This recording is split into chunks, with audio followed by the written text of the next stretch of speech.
Hello friends, Digha এসেছি আর মাছ ভাজা খাবো না? তা তো হতেই পারে না।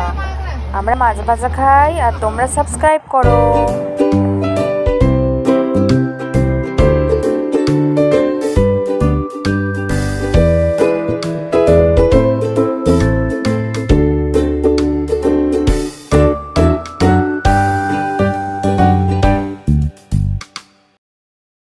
ওয়াও, গলদা চিংড়িটা দেখো কত বড়, কত টেস্টি।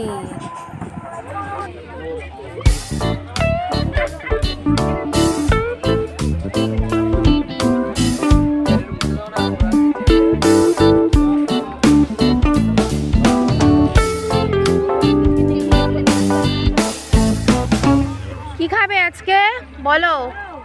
কি খাবে? কি মাছ খাবো? এক দোকান দিয়ে খেয়ে আসলাম চিংড়ি, আবার এই দোকান দিয়ে খাবো গলদা চিংড়ি। তাই আবার পমফ্রেট ভাজা হচ্ছে, আবার গলদা চিংড়ি।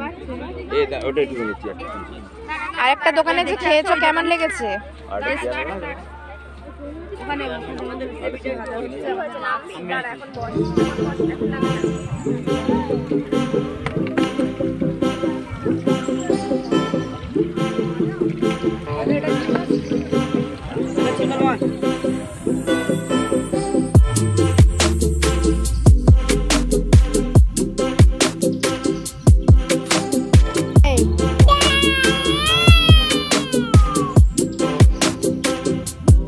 বাবু তো মজা করে পমফ্রেট ভাজা খাচ্ছে, খুব মজা লেগেছে খেতে পমফ্রেট ভাজা।